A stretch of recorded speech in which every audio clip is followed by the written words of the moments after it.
En gros, il y a des obédiences qui vont être uniquement masculines, d'autres uniquement féminines. En revanche, là où ça me dérange, c'est que les droits de visite ne sont pas réciproques. Les obédiences féminines accordent le droit à des hommes, donc de leur rendre visite pour assister à leurs travaux, et la réciproque n'est pas vraie partout. Ah ouais? C'est l'inverse des Basic Fit. Bonjour ou bonsoir à toutes celles et ceux qui nous regardent en replay. Si vous voulez un jour rejoindre la Team Live, vous êtes les bienvenus tous les mardis, jeudis et dimanches soirs dès 21h. Et avant de vous laisser avec votre rediffusion, un petit mot de notre sponsor. Oli! Oli est une alternative aux boissons énergisantes et aux sodas trop sucrés. Chien! Sans taurine et sans sucre, avec des arômes de fruits et colorants naturels, il suffit de mettre la poudre dans l'eau glacée, de secouer et drelin, c'est prêt. Oli! Si comme moi vous n'aimez pas le café et que vous préférez éviter les boissons énergisantes classiques, Oli Energy est fait pour vous. En plus, la Nucaf qu'il contient permet une diffusion plus longue et plus régulière de la caféine. Ou si comme moi vous aimez vous envoyer un petit soda de temps en temps mais que ça entraîne de la culpabilité car vous devez éviter le sucre, la gamme Iced Tea de Oli est faite pour vous. Pas de sucre et seulement 20 calories par portion. Ou si comme moi vous êtes un grand sportif et que vous avez besoin de vous hydrater un max. Bon ok, cela c'est plutôt quand j'ai la gueule de bois. Mais...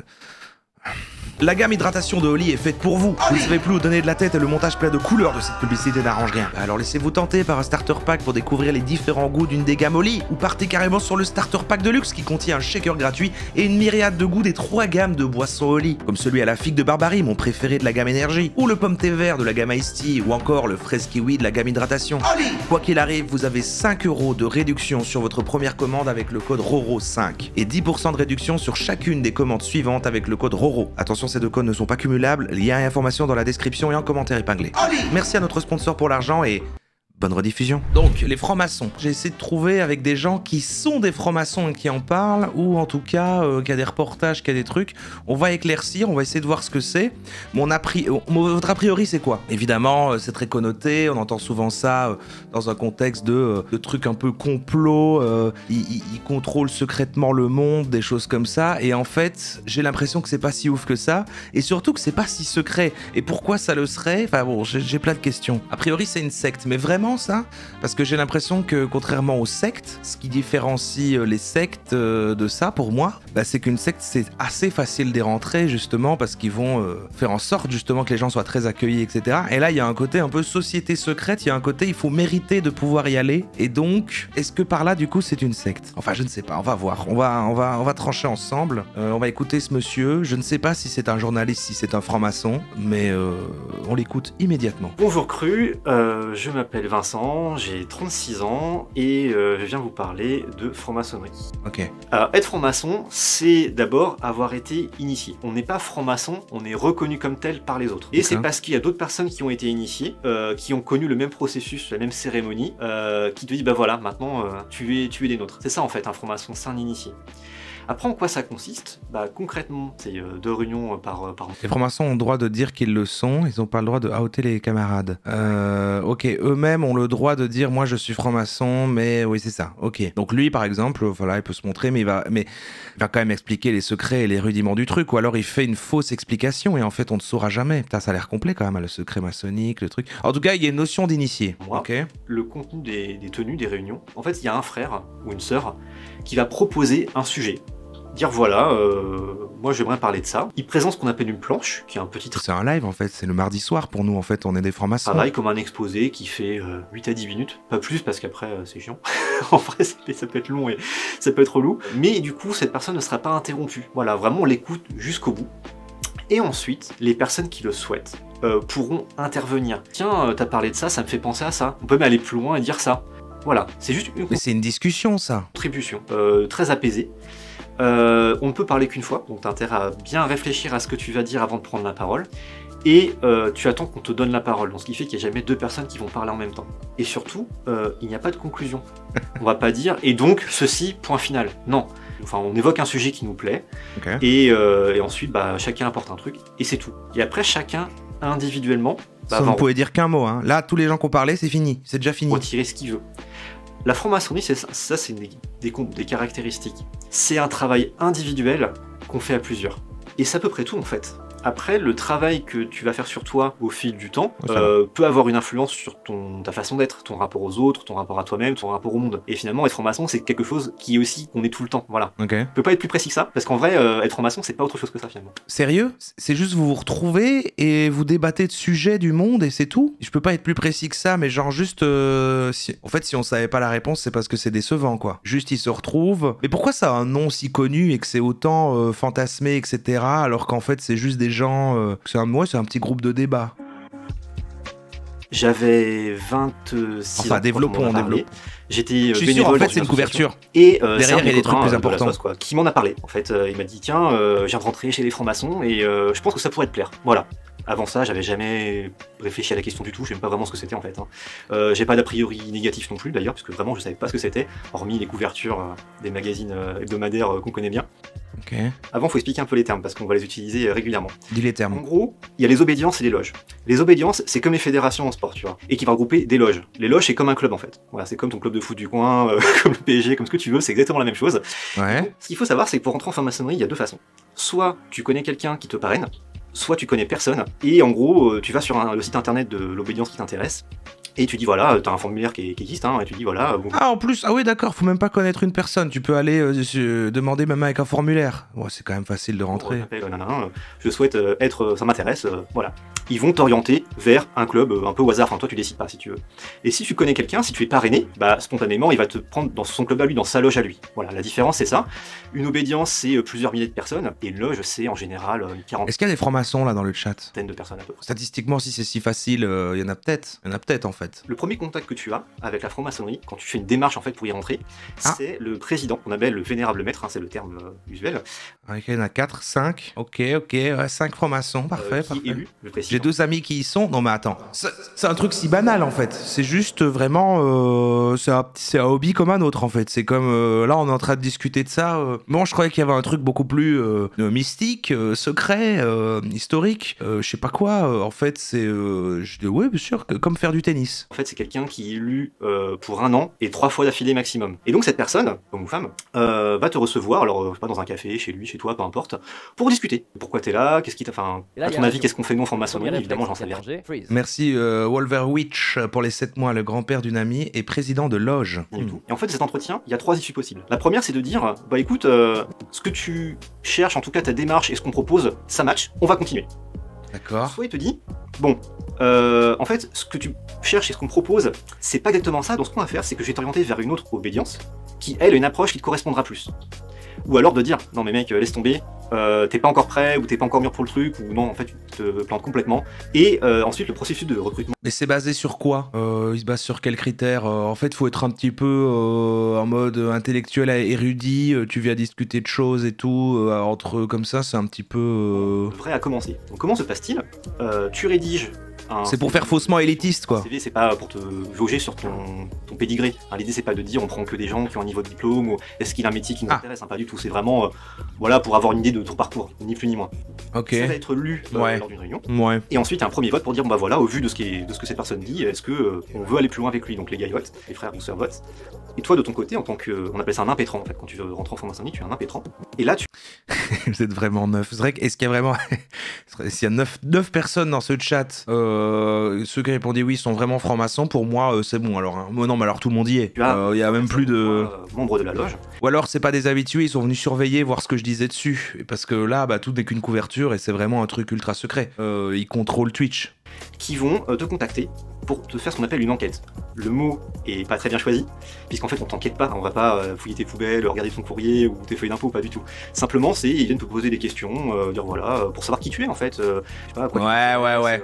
Son ton il est un peu bizarre là, il est en train de dire ouais non, on vérifie plein de trucs, mais enfin y a pas de mal, hein, voilà. Non mais bon, tu sais, on dirait que bon, il essaye un peu de lisser... en termes artistiques, en termes de conviction, en termes de ce que tu veux, ton rapport à la spiritualité, au matérialisme, tes passions, enfin vraiment tout quoi. Ces 3 personnes ont rédigé un rapport d'enquête, en gros, ils vont dire voilà, voici comment ça s'est passé, voici ce qu'on a dit. Ouais mais j'ai tellement de questions, vas-y. Et à la fin ils donnent un avis, pour dire voilà, bah vu tout ça, on pense que ce serait, je pense que ce serait une belle recrue quoi. Et ensuite, les frères qui sont présents vont voter pour dire bah voilà, au vu de ces enquêtes, est-ce qu'on le prend oui ou non? Personne ne sait, à part toi et le vénérable maître, qui sont les enquêteurs. Le vénérable maître. Et donc il y a un vote, et si ce vote est positif, eh bien tu vas passer sous le bandeau. Ce que ça veut dire passer sous le bandeau. En gros, tu es dans une salle d'attente à côté, pendant qu'ils font tous ces votes-là, et on vient te chercher avec un bandeau sur les yeux. C'est pas une privation de sens ou quoi que ce soit, c'est plutôt pour que tu te concentres sur tes réponses. On t'amène dans la salle, et là on va te poser des questions. Ouais. Chacun pose des questions qu'il veut, il n'y a pas de script, hein, c'est vraiment très naturel. Faut savoir que... Le vénérable maître, c'est bébé, ouais, Bruno Bonnel, je pense que c'est lui. Est-ce que tu as envie de... Je trouve que Bruno Bonnel, on dirait qu'il est franc-maçon. Et qu'est-ce que Mais il a pas le temps, il a pas le temps. Qu'est-ce que tu penses que la franc-maçonnerie t'apportera? Une fois que c'est fait, tu sors, enfin on te conduit à la sortie parce que t'as toujours ton bandeau, tu rentres chez toi, et là t'as un dernier vote qui a lieu, donc vraiment dans la foulée, et... C'est vrai qu'au milieu, il dit un truc super vite comme ça. Et là, bon voilà, tu tues un animal avec tes dents, tu croques dans son cou pour le tuer, boire son sang, et après du coup tu rentres chez toi. Si ce vote est positif, eh bien on te convoque une fois prochaine, et pour ta cérémonie d'initiation, et c'est pas entre le moment où on t'en parle et le moment où tu vas être initié, c'est 6 bons mois qui vont s'écouler. Donc du coup c'est comme ça que ça fonctionne. Et donc t'es apprenti, compagnon, puis maître. Quand on est apprenti, donc c'est-à-dire quand on rentre en maçonnerie, on n'a pas le droit de... Mais bon, c'est parce que le terme il est connu, mais bon, au final on dirait la même chose que les trucs de maître Reiki et tout ça. Bon, à part que là, ça se présente pas comme une discipline, ils ont pas l'air de... derrière, il y a pas tout un système. En fait, je vois pas comment ils pourraient générer de l'argent en arnaquant des gens. Faut rentrer dedans et après tu rentres dans le truc. C'est de voir à quel point ça peut faire du mal à qui que ce soit, mais je crois que c'est juste un truc un peu nul et prétentieux, quoi. Ah, s'ils sont contents, s'ils sont bien. Et ce silence... Ils font du business. Ah oui, tu veux dire, et après à l'intérieur, ça devient un truc un peu de réseautage. Ok. C'est super important. Parce que d'abord, ça m'a... C'est LinkedIn, quoi. Ce qui clairement m'a pas fait de mal. Et surtout de comprendre que mon avis n'est pas fondamentalement important, surtout nécessaire pour que les choses avancent et que les idées avancent. C'est pas que j'ai rien d'intéressant à dire, mais que, in fine, il y a 10 personnes qui ont pris la parole sur le sujet. Alors moi j'étais là à trépigner, dire putain, j'aimerais bien dire ça. Ouais, ça ressemble à la scientologie, tu dis, mais il n'y a pas de croyance autour là. Il n'y a pas la croyance en un truc. Enfin, j'imagine que du coup ça mélange. Ouais, non, il n'y a pas cette notion. Et puis au final, il y a eu d'autres interventions qui peut-être, de façon parcellaire, ont évoqué ce que j'aurais voulu évoquer. Ah ouais, Steak a fréquenté des francs-maçons, mais ils sont partout en fait. Peut-être pas. C'est dingue. Mais qui m'ont quand même apporté des choses. Et du coup, ça fait beaucoup réfléchir à ça. Et dans l'usage de la parole. Il y a des francs-maçons dans la modération. Ça, c'est un petit stigmate, on va dire, que je peux avoir une concrétisation réelle de ma démarche maçonnique dans ma vie de tous les jours, c'est ça. Tu as effectivement donc, une initiation qui est une cérémonie dont je vais pas révéler le contenu, sachant qu'il se passe rien de. Enfin, on fout pas à poil et on sait pas des trucs bizarres, hein, donc il n'y a pas non plus de crainte à avoir sur le contenu. On dit que c'est secret, mais en vrai, tu vas à la Fnac, t'as des rayons entiers qui vont te décrire par le menu en quoi consiste les cérémonies en question. Donc, si tu veux, la partie secrète, elle est très relative. Mais en tout cas, moi, en tant que franc-maçon, je ne pourrais pas dire, bah tiens, nos cérémonies, il y a ça dedans. Mais c'est quelque chose qu'on retrouve dans plein de sociétés. T'es fils de franc-maçon, vu la canne? Dans le monde, on va dire, dans telle tribu, je ne sais où. Les jeunes hommes partaient dans la forêt et puis devaient revenir avec une proie, tout seul. Et qu'en gros, quand ils revenaient, et ben, t'avais les autres hommes de la tribu qui... Ça explique énormément de choses. Tu es un homme, tu es un adulte, voilà. Donc c'est quelque chose en fait finalement qui existe depuis toujours dans beaucoup de sociétés et qui d'ailleurs, là c'est une opinion très personnelle qui n'a rien à voir avec la franc-maçonnerie, mais je pense que c'est quelque chose qui manque dans la société aujourd'hui, une forme de rite de passage, alors pas d'aller chasser un truc, hein, mais en tout cas qui te fait dire ça y est, maintenant tu appartiens au collectif, tu appartiens à la nation française par exemple, voilà. Ah ok. Peut-être que le service militaire le faisait, peut-être pas, mais il y a certainement des choses, et je pense que ça manque vraiment bizarre. Un truc qui fait que voilà, on a traversé quelque chose qui est commun à nous tous. Il est en 1,25? Non, il est juste très nerveux. Il est très nerveux parce que là il est en train de dévoiler les secrets. Que tu sois, peu importe ton âge, peu importe qui tu es et qui je suis, toi franc-maçon, moi franc-maçon, on a ce truc-là en commun. Alors, le secret maçonnique, il y en a, on va dire qu'il y en a 3. Le premier secret... On voit qu'il est très fier, on voit qu'il est content. Alors, je vais vous dire...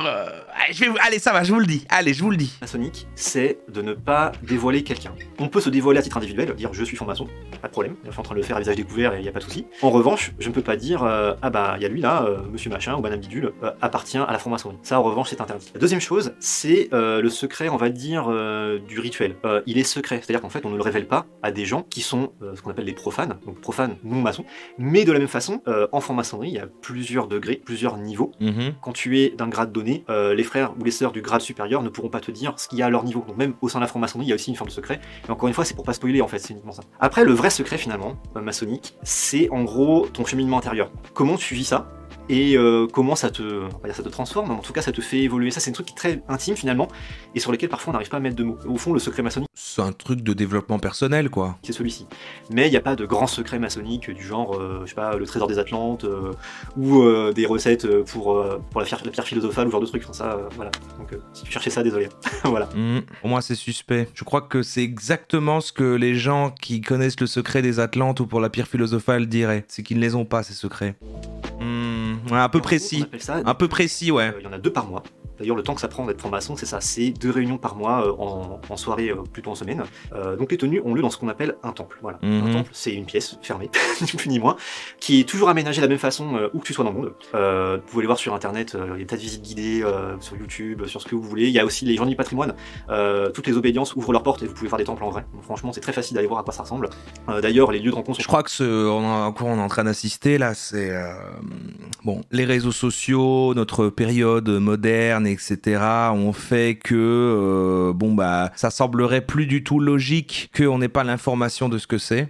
Du coup, les francs-maçons ont pris de l'avance comme ça là-dessus en disant voici notre couverture, voici maintenant, on va plus faire genre on est secret, on va dire en fait regardez toutes les infos sont là, mais toutes ces infos là en fait seront une couverture de ce qui couvre en fait ce que c'est réellement. C'est ma théorie. sur Google Maps, hein, donc pour dire qu'il y a un secret là-dedans. Je pense, hein. Et c'est pas une blague, hein. Donc vraiment, tout est connu.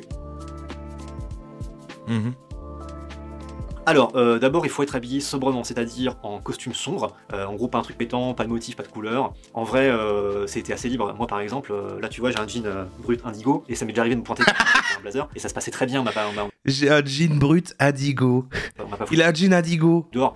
Après, tu viens pas en basket, tu viens pas en hoodie avec une capuche. Ensuite, on a des gants blancs, parce que on travaille, et donc quand on travaille, on met des gants, voilà. Et on a un tablier, voilà. Un tablier, parce qu'on estime que, bah, encore une fois, tu travailles, et du coup, ça te protège des éclats de pierre, parce qu'en fait, tu tailles ta pierre, tu vois, et du coup, quand tu vas tailler comme ça, avec ton maillet et ton ciseau, t'as des petits éclats. C'est très symbolique, encore une fois, et du coup, ce tablier va te permettre de te protéger de ça. Mais surtout, c'est aussi une référence aux bâtisseurs des cathédrales, qui sont en fait les francs-maçons opératifs, ceux qui ont précédé en fait les francs-maçons spéculatifs que nous sommes aujourd'hui. Donc c'est un peu un hommage à ça aussi. Voilà. Ah, eux, c'est des francs-maçons spéculatifs, quoi. Ils font des spéculations sur la bourse, les cryptos. Et les autres, ils ont construit des cathédrales, mais eux, ils gardent les costumes de eux. C'est un espèce de cosplay du passé, quoi.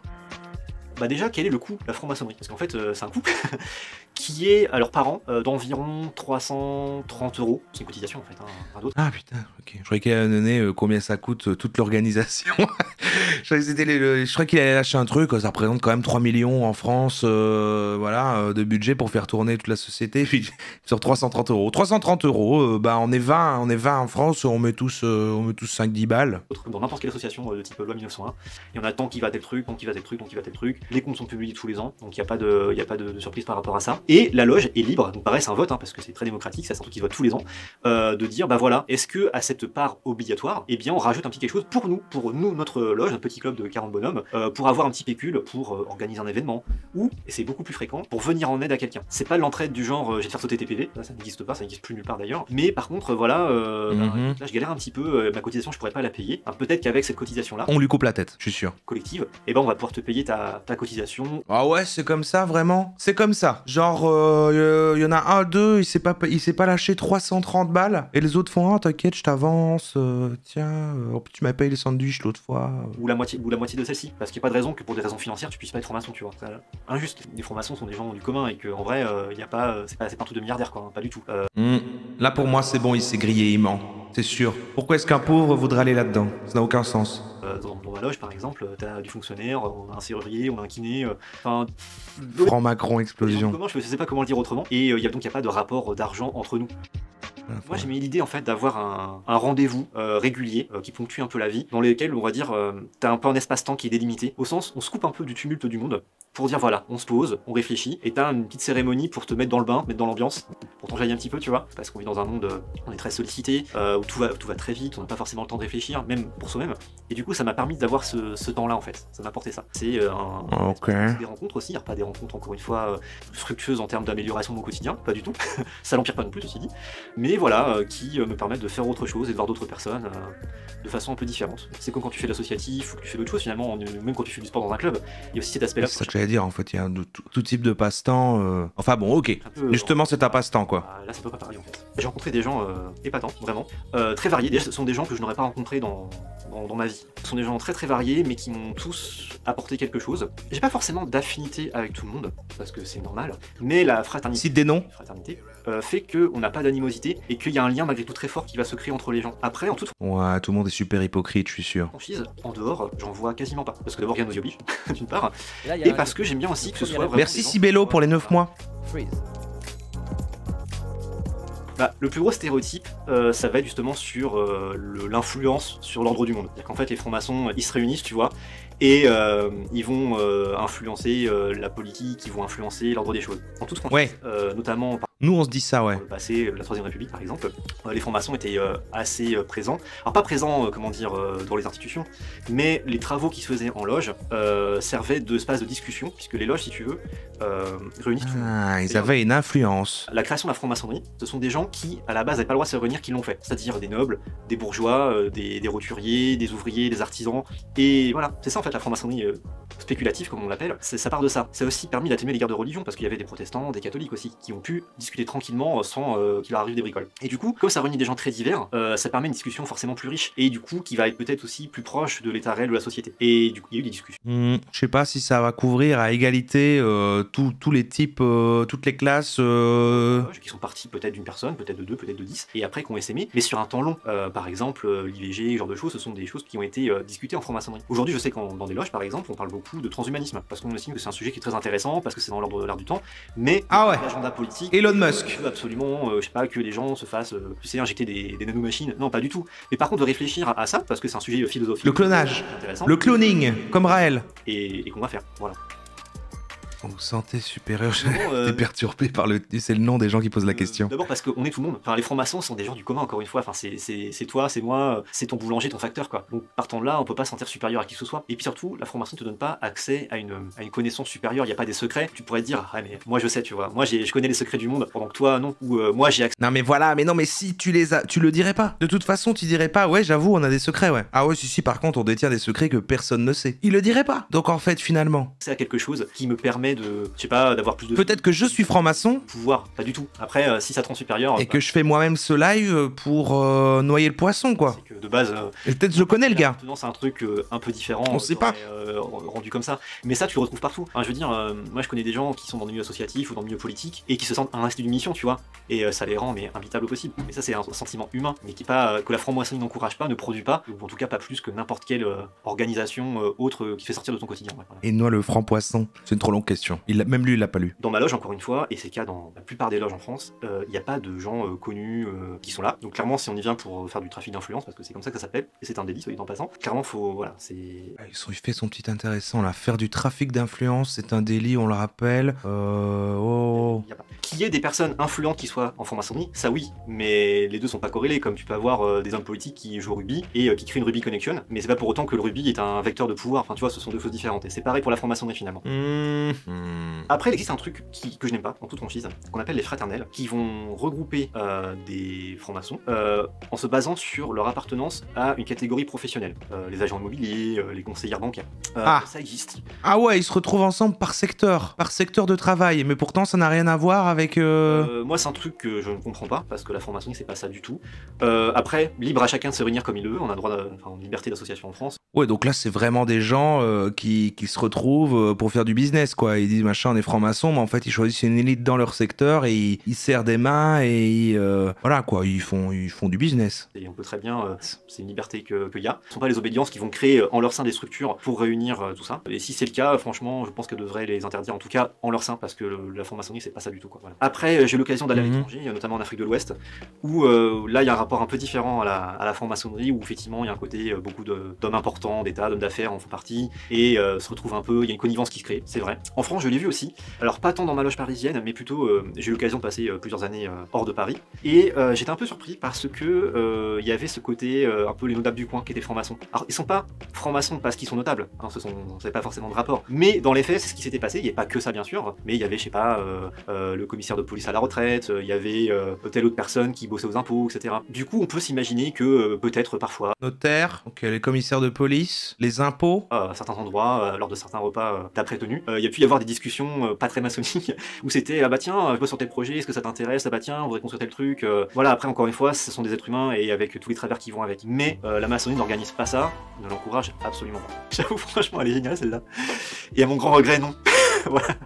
Non, on n'apprend pas à faire léviter des petites cuillères par la pensée, ou on n'a pas des cours de Jedi pour faire penser des trucs aux gens. Et y a J'espère que quand ils se réunissent, c'est pas pour faire des blagues. Hein. pas non plus, puisqu'on en parle, de rituels chelous, du genre, c'est boire du sang de vierge, ou égorger des poulets, tout ça non plus. Ah, j'ai un peu fait cette blague au début, du coup je viens de... Après que j'ai dit ça, il a fait la même blague que moi j'ai fait tout à l'heure, du coup ma remarque s'applique à moi-même. Merde. Non, en toute franchise, je peux pas le prouver, à part que je suis un franc-maçon du commun, lambda, on va dire, et j'ai répondu aux questions des gens sans filtre qu'on m'a posé via Cru, et s'il y a d'autres questions en commentaire, j'y répondrai avec plaisir. Voilà, je peux pas dire mieux que ça, malheureusement. Mais ceci dit, Ok, je vais écrire « Dis la vérité maintenant !» quand même, un truc sur lequel je suis pas d'accord, c'est que, en gros, il y a des obédiences qui vont être uniquement masculines, d'autres uniquement féminines, et depuis longtemps, hein, c'est pas un truc qui apparaît depuis 2010, hein, c'est depuis bien plus longtemps que ça. Ok. En revanche, là où ça me dérange, c'est que les droits de visite ne sont pas réciproques. Un franc-maçon qui appartient à l'obédience A peut aller se rendre à une tenue d'une obédience B, il a le droit, pour voir comment ça se passe ailleurs, est-ce que le rituel est différent, etc. Voilà. Ok. Y a aucun problème. Avec des nuances, c'est que entre les obédiences féminines, accordent le droit à des hommes, donc aux obédiences, de leur rendre visite pour assister à leurs travaux, et la réciproque n'est pas vraie partout. Or, à devrait l'être, ou alors, les obédiences Ah ouais? C'est l'inverse des Basic Fit. devraient dire à leurs effectifs uniquement masculins, puisque nous, on refuse le droit aux femmes, aux sœurs de venir de nous rendre visite, et vous n'aurez pas non plus le droit de leur rendre visite. Donc pour moi, c'est ou tout l'un ou tout l'autre en fait. Évidemment, je suis pour le fait qu'il y ait une réciprocité là-dedans. Mais voilà, le truc qui me dérange, c'est qu'il n'y ait pas de réciprocité des visites dans toutes les obédiences. Ça, c'est un truc que je trouve complètement con. En revanche, je ne suis pas du tout contre le fait qu'il y ait du que masculin, du que féminin et que du que mixte, parce que moi, il y en a pour tous les goûts en fait. Voilà. Ouais, ok. Le fait de comprendre pourquoi il y a cet a priori d'où vient le lore dans l'inconscient collectif des Illuminati, car les francs-maçons viennent d'eux. Un gloubi-boulga avec les Templiers, qui aurait eu une confusion. C'est le côté juste que c'est un truc secret aussi, déjà à la base. Et peut-être qu'aussi, vu que ça existe depuis longtemps, fut un temps à une époque où il y avait plus de poids, et c'est un truc qui est resté plus comme une espèce de tradition, et juste à chaque fois des gens ont répliqué le truc pour maintenir l'organisation telle qu'elle est comme ça, et maintenant c'est plus un espèce de délire, c'est un espèce de prétexte, on va mettre un costume rigolo, on se retrouve et on va parler de nos trucs et faire genre on est intelligent, on fait du business, on se serre des mains. Peut-être qu'à d'autres époques ça a eu plus d'influence, vu que peut-être que, comme il me disait, des dirigeants, des trucs, des machins étaient aussi francs-maçons, que c'était un espèce d'endroit où se retrouvait une forme d'élite, et du coup là-dedans se passaient des discussions qui allaient influencer ensuite des choix politiques ou autres, avoir des conséquences. Et puis maintenant c'est devenu LinkedIn quoi. Moi c'est ce que je comprends, c'est comme ça que je le vois. J'étais pas là au début, mais t'as pas lu la page Wikipédia sur la franc-maçonnerie? Non, c'est vrai, c'est réel. On peut aller voir un petit peu avant la deuxième vidéo. Le terme franc-maçonnerie désigne un ensemble d'espaces et de sociabilités sélectives qui recrutent leurs membres par cooptation. Oui, on a oublié cet aspect-là aussi, le côté... il y a cet aspect-là quoi en fait. Il y a du parrainage, un peu comme dans les trucs de marketing multiniveau, un peu comme dans Herbalife. Où en fait t'as un parrain, mais tu peux aussi remplir un formulaire. Après il vérifie plein de trucs sur toi, et lui il a fait genre, lui il était trop sûr, tout le monde peut y aller et tout. Bon, en vrai il vérifie quand même qui t'es, et à mon avis tout le monde, pas du tout le monde peut y aller. J'imagine que même leur truc de formulaire en fait c'est un faux truc pour faire croire qu'on peut y aller. En fait pour y aller il faut sûrement connaître quelqu'un, et puis voilà, il te recommande, et en fait c'est une petite élite comme ça, mais peut-être pas la même élite que vraiment les vrais gens qui sont vraiment les vrais riches, etc. Mais des gens qui veulent faire genre, et un peu en mode intellectuel chiant là, ouais, j'arrive à voir l'ambi, j'arrive à toucher du bout des doigts ce que c'est là. Là je commence à me faire une idée du truc. Mais du coup, pour moi, il y a une vérité entre les deux, entre ce que c'est maintenant et comment ils le présentent là, et ce que ça a dû être à une époque, et que maintenant c'est plus une espèce de truc qui est répliqué, et peut-être que ça a quand même eu plus de pouvoir à un moment, ou plus d'influence sur les choses. Maintenant, le pourquoi il y a des concepts fondamentaux, origine légendaire. En fait, c'est juste déjà, c'est vieux et c'est une tradition, donc forcément, il y a tout un truc avec des rites, des choses comme ça. Bon, finalement, il n'y a pas beaucoup de différence entre les francs-maçons et quand t'es dans je ne sais pas quel village et qu'on te dit ah non mais ici ça date on sait pas pourquoi on le faisait, mais c'était il y a plus de 4 siècles déjà on faisait ça, on se renverse tous de la compote de pommes au-dessus de la tête et on crie allez. C'est un super mauvais exemple, mais bon, vous l'avez quoi. Benjamin Franklin, George Washington, Theodore Roosevelt. Il y a quand même eu des anciens présidents Il y a quand même eu des anciens présidents américains dans l'histoire, quoi. Donc ça a quand même eu un moment une sacrée place. La place des femmes. Bon, c'est une grosse page. Ésotérisme. Bon, par contre, oui, non, je trouve pas qu'il y a un côté secte, en fait, dans l'aspect que c'est dur de rentrer et dans l'aspect que tu dois pas te consacrer à un gourou spécifique. C'est un espèce de truc collectif entre tout le monde. Il n'y a pas une personne à suivre. C'est difficile de rentrer. On te demande pas de cracher de l'argent. Tu n'es pas manipulé, etc. Donc, j'y vois pas les points. Je vois pas les points d'une secte, en fait. Il y a des grosses différences selon les pays. Ouais, ok. Bon, continuons cette magnifique playlist parce que maintenant on va aller voir Hugo Décrypte. Salut Hugo. Il a fait un reportage, Hugo Décrypte, sur les francs-maçons. Je me suis plongé au cœur des francs-maçons. Oui, vraiment. Il y a 4 ans. Allez Hugo, on compte sur toi maintenant. Hein. On veut un peu de terrain. Maintenant qu'on a vu l'autre parler, on veut du terrain. On veut du décryptage. Aujourd'hui, ce sont davantage les clubs qui importent. Les francs-maçons ont globalement perdu de leur superbe. C'est un franc-maçon qui a écrit ça.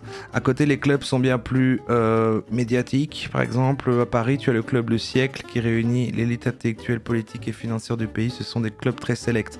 Ah oui, donc tu as quand même des loges, des machins, des groupes de francs-maçons pour les nuls. Mais dedans, à l'intérieur de ça même, qui même pour ceux qui rentrent facilement, il y a un système, il y a une notion élitiste. Il y a en fait une notion élitiste à l'intérieur même des trucs de francs-maçons avec quand même des mieux que l'autre, etc. où tu peux pas aller. Et c'est quand même un truc de gens qui veulent se sentir importants, quoi, finalement. Après, je peux comprendre l'aspect vouloir juste avoir un truc, un petit moment à toi, un peu spécial, rencontrer des gens, machin. Ouais, c'est parti. Allez, on décrypte un peu là. Francs-maçons. Qui sont les francs-maçons? Qu'est-ce que c'est la franc-maçonnerie? C'est ce qu'on va essayer de voir aujourd'hui. On va aller au Grand Orient de France. C'est en fait l'organisation la plus importante aujourd'hui de francs-maçons. Et donc, pour commencer, on s'est dit que ce serait assez intéressant de rencontrer des gens là dans la rue par pur hasard, de les voir et de leur demander pour eux qu'est-ce que c'est la franc-maçonnerie, qu'est-ce que ça représente, qu'est-ce qu'il y a derrière tout ça. Les médias en parlent beaucoup, l'Express, Le Point, etc. Ah ouais? C'était pas faux alors quand il disait que il y avait des couvertures de magazines l'autre. Macron et les francs-maçons, le bras de fer. Macron il a affronté les francs-maçons? On leur une sur ce sujet-là, donc voilà, c'est un sujet qui fascine. Et donc on va essayer de se pencher vraiment sur le sujet, de voir concrètement ce qu'il y a derrière. Mais pour commencer du coup, on va voir des gens et leur demander ce qu'ils pensent des francs-maçons. C'est beaucoup trop chaud et j'ai perdu mon éventail. Si je vous dis franc-maçon ou franc-maçonnerie, qu'est-ce que ça vous évoque? Antichrist Ah ouais, ok. Antichrist. et complot. Ça me veut. Il y a un truc contre notre Seigneur et Sauveur Jésus-Christ dans la franc-maçonnerie? Les Illuminati. Ok. Ça m'évoque une société secrète. Un peu une secte. Ouais, ok. Enfin, genre plein de personnes qui vont être sur la même longueur d'onde. Ah, il est un peu plus dans le vrai, tiens, lui. Là, il y a le premier. Mais moi, j'aurais dit comme les autres, effectivement. Moi, c'est la notion de secret, qui pour moi, du coup, n'a plus aucun sens. Il y a des gens qui viennent raconter ces secrets, quoi. Donc, pour moi, je sais pas. Disons qu'ils sont bien entre eux parce qu'ils pensent les mêmes choses. C'est des gens qui gouvernent le monde. Ok. Tout simplement. Ouais. Théorie du complot, Ouais. ce délire. C'est quoi leur objectif en fait? J'en ai aucune idée. J'en sais rien du tout.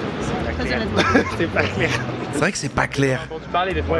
C'est vrai que c'est pas clair. L'objectif, c'est faire des guerres pour pouvoir contrôler une partie du territoire. Tout ce qui est caché, Ah, il est chaud, lui. qui n'est pas dévoilé, je pense que c'est pas très bon. Ouais. Ils ont un modèle de pensée qui... Merci, Celtaeb 59. Il me semble. Hein. Je pense tout simplement que c'est servir le malin.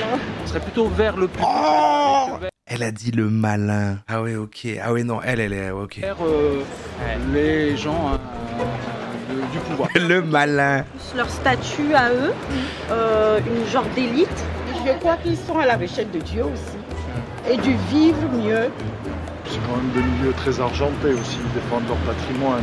Tu penses que ça a un impact Ok, ouais, c'est vrai, hein. sur la société? Les Négatif. milieux très argentés. Je sais que dans le temps, on faisait des sacrifices humains. La franc-maçonnerie pratique. Des enfants. Voilà. Des sacrifices humains? Ouais. Ok. Vous aimeriez être Est-ce qu'Hugo dirait qu'il se fout de sa gueule? franc-maçonne? Non. Pourquoi? Non, bah parce que c'est directement on s'étiquette et on se retrouve dans un truc, je vais être franc-maçonne ou je vais être ici, donc non, déjà non. On le devient pas. Ok. On l'est ou on l'est pas, c'est héréditaire, c'est pour ça que ça se sait pas. Ok. Si on pratique les... C'est héréditaire. Lui, il dit vraiment c'est encore plus dur de rentrer. C'est héréditaire comme le V, quoi. sacrifices humains, vraiment, je n'aurais pas envie d'être dans ce milieu. J'en ai connu un, c'est un mec très sympa. Merci. Bonne Merci, journée. au revoir. Non, moi j'ai rien contre les francs-maçons. J'ai d'ailleurs un ami franc-maçon. Moi j'ai. Bon, les retours étaient assez intéressants. Bon, il n'y a pas de grosse surprise sur les retours des gens. Le côté en apparence secret des francs-maçons, c'est ce qui fait peur. Et il y a pas mal de gens qui pensent effectivement c'est une organisation qui veut contrôler le monde. Et c'est un retour qui revient assez souvent. Mais en même temps, il y a d'autres personnes qui disent au contraire que c'est une organisation qui permet d'échanger, d'avoir des débats d'idées, etc. Et donc au final, c'est pas si mal que ça. Donc c'est un peu les retours qui sont le plus ressortis. On va aller voir du coup le Grand Orient de France et répondre à toutes ces questions. Mais le centre de l'activité, c'est quand même, ils viennent avec des sujets et ils débattent de ça. Mais ça ne mène à rien, vu que c'est des gens qui... Enfin, c'est vraiment, du coup, vraiment le truc d'intellectuel. Enfin, c'est vraiment s'enrichir de discussions de qualité. Genre, oui, non, ici, vraiment, ici, il y a des discussions élevées. Parce que voilà, si tu commences à parler de choses, moi, je me considère comme instruit avec le commun des mortels. Après, bon, bah, ça a tout de suite, voilà, vite viré vers des choses. Alors que là, bon, bah, c'est vraiment intéressant, quoi. La maçonnerie, ça existe depuis un peu plus de 300 ans. Ce sont des hommes... Le concept du micro-trottoir, à un moment de leur... j'ai déjà dû en faire, moi, pour des trucs, et c'est super dur. Tu passes vraiment des heures, et bah, c'est comme essayer de vendre des trucs dans la rue, ou des trucs comme ça, en fait. T'arrives à arrêter une personne pour 30 qui disent non, et encore. On souhaitait avoir une réflexion un peu plus poussée sur leur vie personnelle, sur le monde qui les entoure, et à chercher à améliorer un peu l'homme et la société. D'accord. Donc là, on est dans un temple. C'est ça, on est rue Cadet, donc au siège du Grand Orient de France, et on est dans... Et ils mourront pas, on voit très bien que c'est pas des vraies pierres, c'est dessiné à ça. un des temples qu'il y a ici. Et toi, tu es franc-maçon. Ouais. Et tu es maître, parce que c'est comme ça qu'on doit t'appeler. Comment ça se... Et comme il a fait. On doit t'appeler. Oh, je sais pas, Hugo, t'es pas obligé de m'appeler maître. Comment ça se... Quand je suis donc ce qu'on appelle en tenue, c'est-à-dire nos réunions 2 fois par mois, là je suis considéré comme maître. Mais le reste du temps, je suis moi, j'ai pas de grade, j'ai pas de degré. Et t'as quel âge si c'est pas indiscret pour... J'ai 26 ans. Ok. On peut rentrer en fait. Ah oui, il est content d'être maître. Voilà, il a 26 ans, mais il est content parce que quelque part on l'appelle maître. C'est vraiment c'est comme les comités, les trucs de baptême étudiant en fait. En fait, ouais. Ouais, en fait, c'est ça. C'est la même chose. En maçonnerie dès 18 ans. C'est la seule condition. En franc-maçonnerie, c'est ça la particularité. Dans les loges, on trouve de tout. On trouve... ceux qui font ça, mais en fait, c'est parce qu'après, ils vont avoir une cape et un couvre-chef et ils pourront crier sur des gens qui vont leur dire des remerciements à genoux. Bon, c'est la même chose, à part qu'il y a plus de bière. Et encore, peut-être, ils boivent plein de bière. En fonction des régions, bien sûr, des agriculteurs, des artisans, des chefs d'entreprise, des professions libérales, des fonctionnaires, de tout.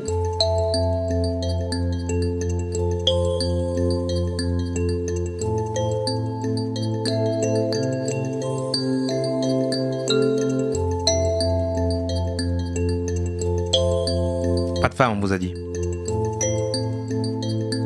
Elles ont leur propre... c'est comme Basic Fit, elles ont leur propre... Bonjour Marie, merci beaucoup de... Ah voilà, il y en a une. Comment est-ce que je dois te présenter?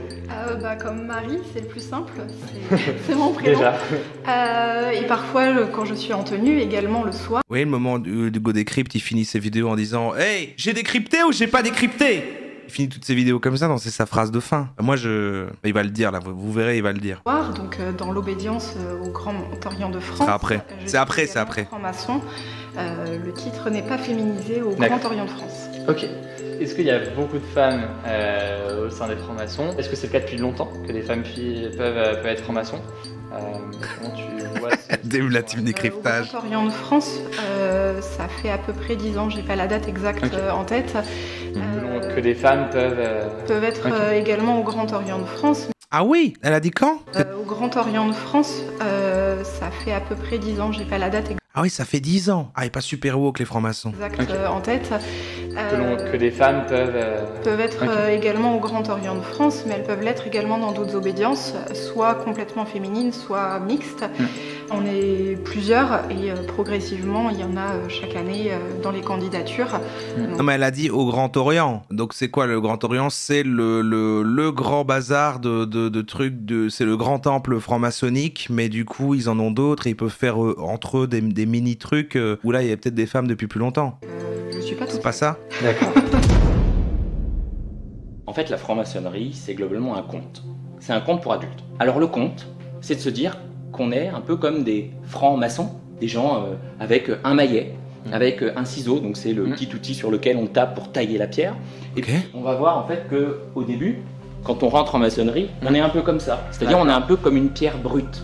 Une pierre qui a encore plein d'aspérités. Oh, il explique super bien, lui, par contre. Il met de l'image, il fait des gestes, il est mieux que l'autre.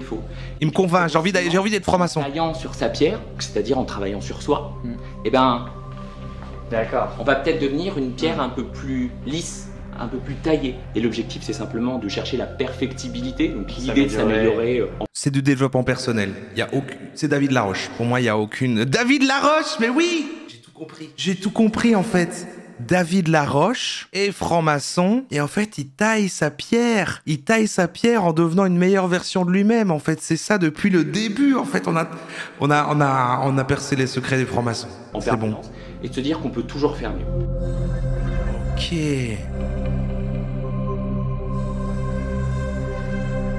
Ah bah du coup lui il a expliqué ça, alors le fait qu'il dit c'est un conte, vraiment ok ouais donc voilà on a un délire, c'est un truc. Il a pas parlé de l'aspect tradition, il a pas parlé de l'aspect qu'à la base ça avait du sens, qu'il y avait les francs-maçons, comme il disait l'autre, j'ai oublié le nom, et eux que c'est les spéculatifs, mais il a simplifié le truc en disant bon voilà aujourd'hui c'est du développement personnel en gros, c'est juste ça.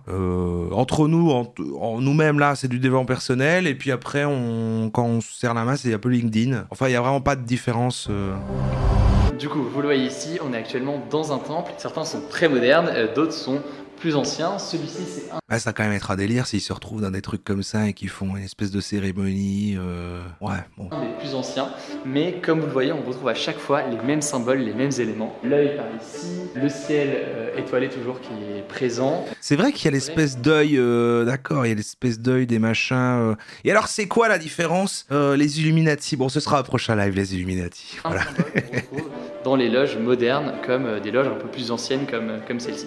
Il y a les triangles aussi, comme symbole. Oui. Cet œil dans le il dit. que vous trouvez sur le billet d'1 $ en haut d'une pyramide, vous le trouvez aussi dans un certain nombre d'églises. Nous avons abandonné depuis très longtemps toute référence à un grand architecte de l'univers ou tout autre être. Chacun y voit ce qu'il veut. Pour certaines personnes, ça peut être Dieu. Mais alors, son Dieu à soi, le Dieu des chrétiens, le Dieu des musulmans, le Dieu des juifs, ou un autre, ou ça peut être juste une idée.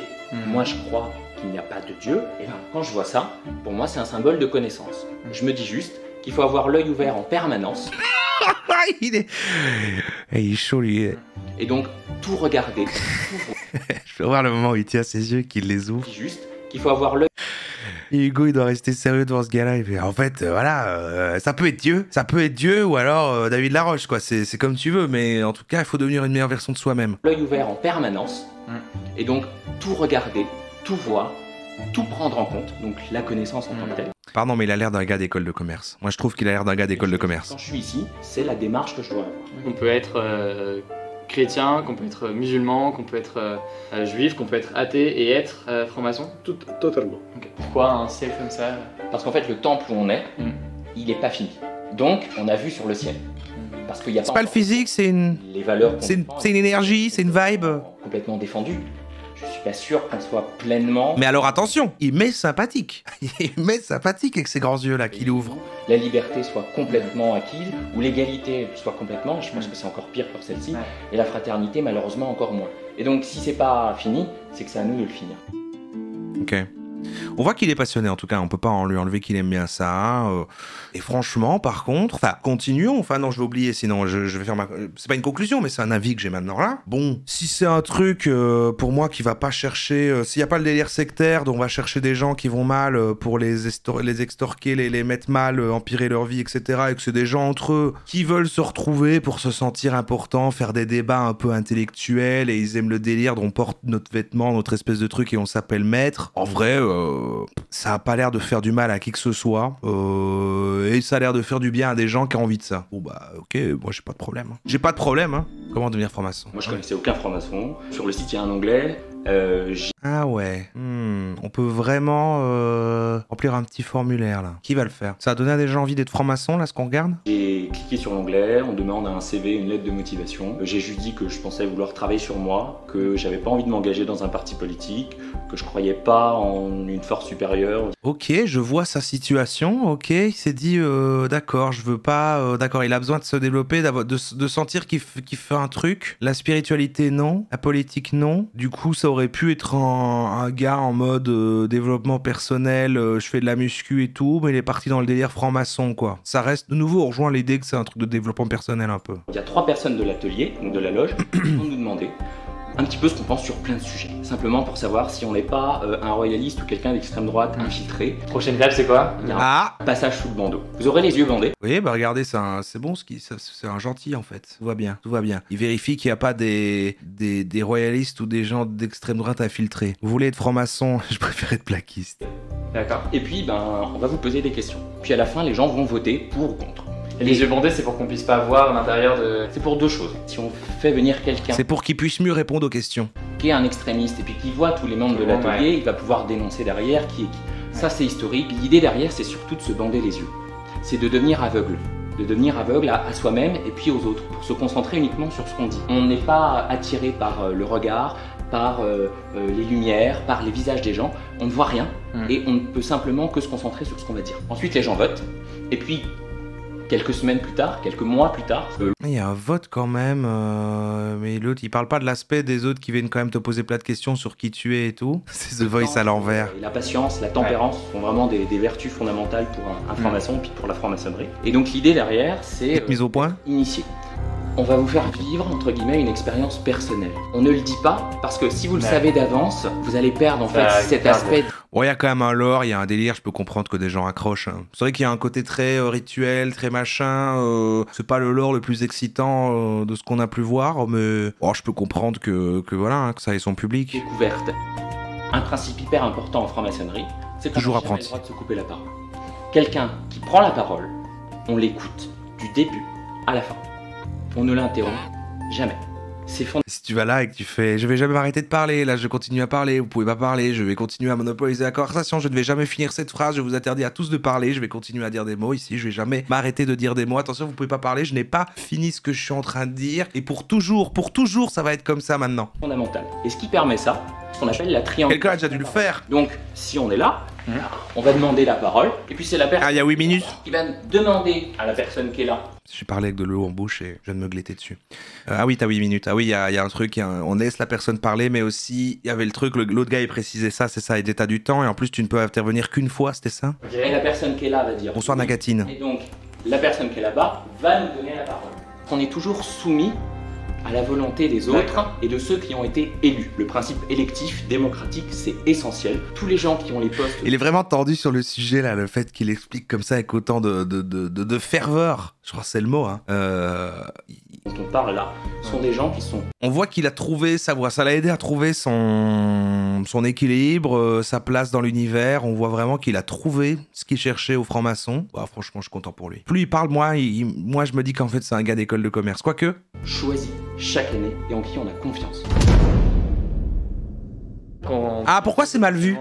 Voilà, merci Hugo. Vous voyez qu'il décrypte. Comment il voit tout ça? Certains connaissent, et ceux qui ne connaissent pas, c'est plus de la méconnaissance qu'autre chose. Est-ce que c'est une organisation qui est une organisation secrète? Alors la franc-maçonnerie, elle n'est pas secrète, elle est discrète. Il ne se passe chez nous ni messe noire, ni complot, ni quoi que ce soit. C'est pas une secte, parce que justement c'est difficile d'y rentrer.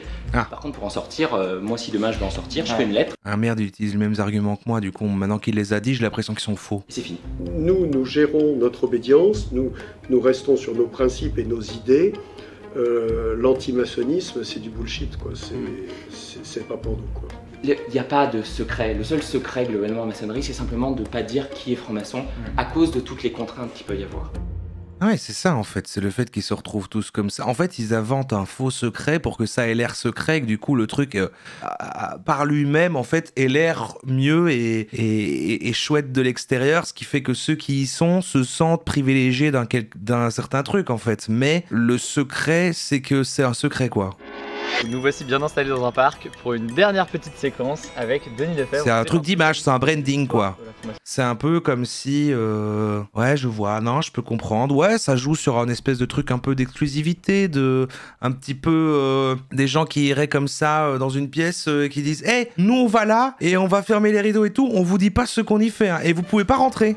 Vous pouvez pas rentrer. » Et en fait, à l'intérieur, ils restent assis, ils font rien, mais les gens, il y en a quelques gens dehors qui vont faire oh, je me demande ce qu'ils font quand même, pourquoi on peut pas y aller et tout. Et après, sur l'intérieur, ils sont... ils se demandent pourquoi ils peuvent pas y aller, du coup, on est cool. C'est un peu ça. Vous avez écrit de nombreux ouvrages, quand même, on peut le dire, sur la franc-maçonnerie. Et donc, c'est un sujet, a priori, que vous maîtrisez assez bien. Que vous essayez de maîtriser. On a pu discuter au début de ce reportage avec des gens dans la rue de la franc-maçonnerie. Il y a eu des retours positifs sur la franc-maçonnerie et il y a eu aussi... Peut-être que Hugo est franc-maçon, ouais. Plus négatif. Pareil, c'est comme le gars d'avant, en fait. En fait, il l'est aussi et il fait une fausse vidéo pour nous faire croire qu'il n'y a pas de secret, en fait. Ouais, c'est ça, bah oui. Douter un peu de ce qu'il y avait derrière la franc-maçonnerie. Comment expliquer une telle défiance et un tel rejet? Et moi aussi. C'est que je pense que les gens, beaucoup de personnes ont une approche autour de cette notion de club, d'association fermée. Ah oui. Discrète. De là dire qu'elle est secrète et que dans cette association secrète, on manipule le monde. Et je pense que c'est une notion qui est apparue dès le 18e, surtout le 19e siècle, cette notion du complot maçonnique, ces gens qui dans l'ombre sont des acteurs économiques, politiques, sociaux et manipulent au service de leurs objectifs qui sont de contrôler le monde. Et ça, les gens sont assez inquiets. Alors, mais comment l'expliquer qu'ils soient aussi inquiets? Mais parce que les gens ont peur de ce qu'ils ne connaissent pas. Comme c'est secret, ça a créé l'envie et le fait qu'ils se sentent cool et tout, mais ça a aussi servi de grain à moudre à des gens qui ont envie d'avoir des méchants, de pointer des choses, de dire que voilà, les gens qui ont envie de créer du complot, ok. Et comme les maçons sont non pas secrets, mais discrets, ne dévoilent pas l'essentiel de ce qu'ils ne dévoilent pas ce qu'ils font en loge. Il y a un fort courant anti-maçonnique qui est présent dans le monde. Est-ce que vous pouvez nous faire un rapide Merci Protox Design pour les 2 mois. De la franc-maçonnerie en France? Je pense que la franc-maçonnerie est apparue sous la forme que nous connaissons aujourd'hui en France au XVIIIe siècle. Pour justement lutter pour un certain nombre de choses qui sont, par exemple pour le XVIIIe siècle, la démocratie, la liberté d'expression, etc. Les maçons étaient très souvent pourchassés, ce qui les a amenés aussi à être, entre guillemets, discrets. Merci beaucoup, c'était très intéressant. Pour info, le Grand Orient de France a refusé qu'on assiste à la tenue d'une loge. Du coup, impossible de savoir dans détail le contenu des discussions, à moins d'être franc-maçon. Et d'ailleurs, c'est toute la difficulté autour de ce sujet. La plupart des personnes qui pourront nous parler en profondeur de la franc-maçonnerie sont ou ont été maçons. Ici, j'ai essayé de vous montrer le mieux possible ce qu'ils ont accepté de nous montrer, mais évidemment, il y a des choses qui restent secrètes, comme les métiers ou les classes sociales les plus représentées, le profil des gens, ou alors le contenu exact de leurs propos lorsqu'ils sont réunis entre eux. J'ai décrypté ou j'ai pas décrypté? Bah non, c'est ça, ils nous disent ce que on est censé, ce que c'est ok qu'on reçoive et qu'on ait comme information, mais en fait au fond, non. Et celle-là, elle avait l'air bien parce que c'est... Pour le coup, c'est pas la chaîne dont parlait l'autre gars, mais c'est une chaîne d'un franc-maçon. Alors, description de la chaîne. On s'imagine souvent les francs-maçons comme étant un groupe de vieux, endormis, philosophant sur leur banc en attendant l'heure d'aller manger. C'est pas faux, mais c'est pas non plus tout à fait vrai. Les frangins sont pas tous gâteux est un podcast savant sur la franc-maçonnerie que tu pourrais écouter sans craindre une hémorragie nasale. Maçon moi-même depuis 12 ans, j'y partagerai des réflexions plus ou moins profondes et mes idées sur la plus connue des sociétés secrètes. Oui, les trucs TikTok de... Je suis franc-maçon. Bien sûr que je porte une toge. Je suis franc-maçon. Bien sûr qu'on m'appelle maître. Je suis franc-maçon. Bien sûr que je parle de trucs intellectuels avec... Et voilà, encore un franc-maçon dans la rue. Il va encore me raconter les mêmes trucs. Il y a un chien. Ils sont sympas ces francs-maçons, mais il y en a qui sont vraiment relous. Aujourd'hui, je vais partager avec toi les 5 trucs les plus relous que les francs-maçons racontent. Tu vas voir, c'est pas facile des fois. Et il est cool. C'est un franc-maçon cool. Salut à toi spectateur et spectatrice de l'internet. Donc aujourd'hui on va parler de 5 trucs vraiment relous que les francs-maçons racontent sans arrêt. C'est ce genre de phrases toutes faites qu'on balance comme ça sans vraiment réfléchir et qui donne l'impression d'être très intelligent parce qu'on a compris ce qu'il fallait répondre à certaines questions. Donc on a un certain nombre de frères et sœurs qui quoi qu'on fasse vont toujours dire les mêmes trucs relous. Numéro 1. La franc-maçonnerie n'est pas une secte parce qu'il est plus facile d'en sortir que d'y entrer. C'est ce qu'a dit le gars dans le truc juste avant. Non, pour moi, là on est dans un franc-maçon qui nous dit la vérité là. Ok, lui on peut le croire, ok. C'est pas pour ça que la franc-maçonnerie n'est pas une secte. La franc-maçonnerie n'est pas une secte parce que 1, on ne prend pas ton argent, 2, on te demande pas de couper tes ponts avec ta famille, 3, on n'essaie pas de te mettre des trucs débiles dans la tête. Donc ça fait des dizaines et des dizaines d'années qu'on répond ça à chaque fois qu'on dit la franc-maçonnerie est une secte. Non, parce qu'il est plus facile d'en sortir que d'y entrer. Ok. Numéro 2. Ah, il est énervé. Franc-maçonnerie. Et il en a gros sur la patate. n'est pas une société secrète, c'est une société discrète. Il vient de regarder le reportage d'Hugo. Ok, donc là on joue sur les mots. Est-ce que la franc-maçonnerie est une société secrète? Ça dépend pour qui, il y a du secret dans la franc-maçonnerie. Bien sûr, c'est même ce qu'on dit aux membres quand on rentre. Mais en général, le secret, c'est pour ceux qui sont dedans. Comme on est ce qu'on appelle une société initiatique, on est censé révéler la connaissance par palier. C'est-à-dire que quand on est apprenti, on n'est pas censé savoir ce qu'on va faire quand on sera compagnon. Quand on est compagnon, on n'est pas censé savoir ce qu'on va faire quand on sera maître, etc. etc. Mais ce secret... Oh, attendez, il y a du savoir là. Tous les fantasmes sur les francs-maçons viennent de Léo Taxil au 19e siècle. Il voulait ridiculiser l'église, il a inventé ses complots dans un pamphlet, l'église s'est insurgée, il a tout dévoilé et derrière, hop, fantasme au cours des siècles. Ok, je peux pas vérifier cette information, mais je tire confiance, Jackie. En tout cas, que ça ait joué un rôle global, ok. C'est un secret de polichinelle, puisque de toute façon, le jour de notre initiation, on nous donne des livres à lire qui racontent tout. Et puis après, pour ce qui est du public à l'extérieur, bon, bah, il n'y a pas grand-chose de secret, parce que là aussi, hein, tu vas dans n'importe quelle librairie et tu peux acheter tous les livres. Donc ça aussi, la franc-maçonnerie... Ah, l'autre l'a dit tantôt, ça aussi. Elle est discrète, pour moi, c'est vraiment une phrase tarte à la crème qu'on balance un petit peu partout comme ça et qu'on étale. Mais bon, ça fait de mal à personne, hein. Numéro 3. On ne remercie pas en franc-maçonnerie, mais je voulais quand même remercier. Alors voilà, quand on est en tenue... Ah, ça on connaît pas celui-là, ça on connaît pas. Voilà. Normalement, on n'est pas censé remercier. Il y a une vieille légende qui court, qui dit que c'est comme ça. Mais apparemment, c'est pas du tout le cas d'ailleurs. Donc il faut toujours qu'il y en ait qui commencent leur remerciement par dire qu'on n'est pas censé remercier. Et ça, quand tu l'as entendu 50 fois, bah c'est relou. Je sais qu'il faut pas remercier. C'est marrant parce que c'est un podcast pour les francs-maçons. Je sais pas si vous avez remarqué, mais les francs-maçons ils disent ça et c'est pas trop relou quand les francs-maçons ils disent ça. Et c'est vraiment pour la commu des autres francs-maçons. Genre, et franchement, c'est pas trop relou quand t'es en loge là comme ça et que vous dites, je sais bien qu'il faut pas remercier, machin. Ah ouais, j'avoue trop. Tiens, franc-maçonnerie, mais vraiment, je voulais remercier. Come on. 4. Ma franc-maçonnerie est plus la vraie maçonnerie que la tienne. Oh my god. On a une tonne d'obédiences différentes qui pratiquent différents types de maçonnerie. Dans certaines, on est en mixité, dans certaines, on n'est pas en mixité. Dans certaines, on parle que de sujets symboliques, dans d'autres, on parle de sujets symboliques et de sujets de société. Dans certaines, on travaille au rite français, dans d'autres au rite écossais ancien et accepté, ou encore d'autres rites comme le rite opératif de Salomon, le rite écossais rectifié, le rite de Memphis-Mizraïm. Et il faut toujours qu'il y en ait qui t'expliquent. Oh, ça a l'air... Ok, le lore s'étoffe quand même, hein. Que la façon dont ils pratiquent la maçonnerie, c'est la vraie. 10 types de francs-maçons. Eh ben non, il n'y en a pas de vrai. Il n'y en a pas de plus vrai. Et même les réguliers qui se prétendent gardiens de la vraie tradition maçonnique, c'est du pipeau. Et je sais que là, je vais en frustrer plus d'un. Ah, c'est tellement vaste que du coup, il doit en avoir qui sont sur les traditions, et puis il y en a qui sont en mode non, mais voilà, on peut. Ça évolue avec le temps, on peut évoluer, machin. Il doit avoir les conservateurs maçonniques, quoi. C'est comme ça. Le truc, c'est que quand on est apprenti, on est censé. Le chien. C'est pas le même chien que tout à l'heure, il a plein de chiens. Regarder ce qu'on fait soi, et quand on passe compagnon, on est censé se comparer avec les autres. Et donc, comment s'imaginer que la façon dont on pratique la maçonnerie, c'est la seule vraie façon de le faire? Quand on passe compagnon, on commence à explorer toutes les autres formes de maçonnerie et on se rend compte de toutes les différences. Ce qui est justement le point de départ d'un enrichissement très intéressant, puisqu'on va pouvoir confronter les différentes façons de pratiquer, les différents rites, les différentes habitudes, et ça va pouvoir soulever encore plus de questions très intéressantes. Donc arrêtons avec ces maçonneries plus vraies que vraies. Ouais, Numéro 5, tu comprendras quand ce sera de ton grade. Oh. On a encore une vanne pour les francs-maçons. Ah ouais, putain, mais dis tout le temps que je suis pas du bon grade. Non. C'est trop relou quand on te rabaisse à ton grade. Donc voilà, 5 trucs que disent les francs-maçons qui sont vraiment casse-pieds par. Ah oui, très très court le dernier point. Eh, spectateurs et spectatrices, si tu veux en savoir un petit peu plus sur la franc-maçonnerie, je t'invite à regarder les autres vidéos. Tiens, je t'en mets une juste ici. On ira parler un petit peu de vocabulaire, on va expliquer quelques mots. Ce que ça veut dire tout ça. Allez, ciao. Bon, il est sympa, moi je l'aime bien. Merde, j'ai encore fait aimer sympathique et même pas pour une vanne là. Bon bah très bien, hein, je pense qu'on va arrêter de tourner autour des francs-maçons. J'avais encore d'autres vidéos, mais... Comment reconnaître un franc-maçon? Ah, c'est un podcast encore. Shalom, bonjour, je suis serviteur de Dieu Alan Rich. Bienvenue sur ma chaîne publique de YouTube Preacher Alan Rich.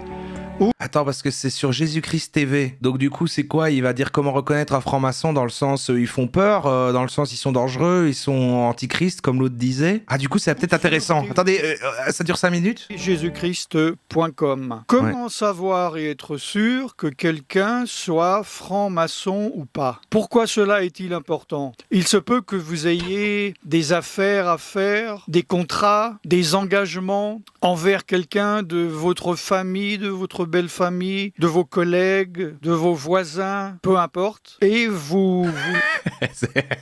Très bonne observation. On commence à savoir le type de voix et de diction qui marche bien en mode bourré. Après, c'est un homme de confession, un homme d'église. Je ne sais pas à quel point c'est irrespectueux de peut-être avoir le fait qu'il ait l'air bourré, je ne sais pas. Et absolument savoir s'il est franc-maçon ou pas, vous avez un doute. Je regrette rien. Extrêmement simple.